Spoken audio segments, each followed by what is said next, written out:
Hello bachcho, let's discuss this question. The only property possessed by ferromagnetic substance is A. Hysteresis, B. Susceptibility, C. Directional property या D. Attracting magnetic substances.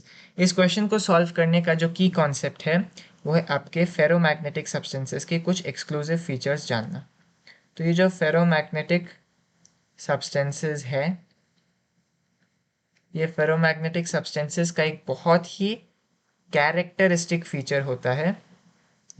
Ferromagnetic substances का एक बहुत ही characteristic feature होता है और वो होता है हिस्टेरेसिस.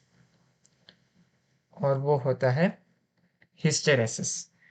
तो ये हिस्टेरेसिस क्या है? हिस्टेरेसिस होता है फिनोमेनन जहां पर लैग होता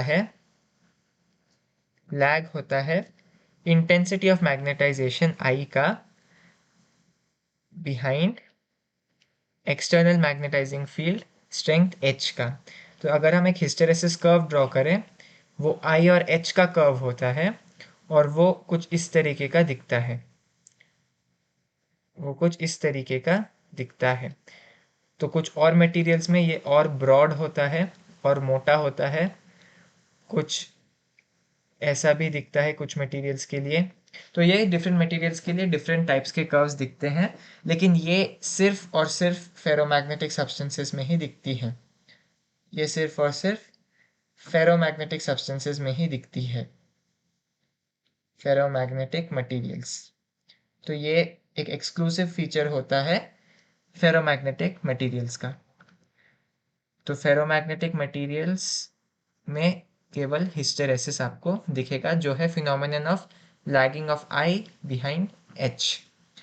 यहाँ पर वापस ऑप्शन में अगर हम देखें, क्वेश्चन में हमसे बस इतना पूछा गया है कि ऐसा कौन सा प्रॉपर्टी है जो कि सिर्फ और सिर्फ फेरोमैग्नेटिक सब्सटेंसेस दिखाते हैं.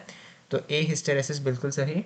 बी ससेप्टिबिलिटी गलत. ससेप्टिबिलिटी डाया और पैरामैग्नेटिक सब्सटेंसेस भी दिखाते हैं. डायरेक्शनल प्रॉपर्टी भी गलत, ये भी आपके दूसरे मटेरियल्स दिखा सकते हैं. और अट्रैक्टिंग मैग्नेटिक सब्सटेंसेस भी गलत है. So the correct option to this question is option A, hysteresis.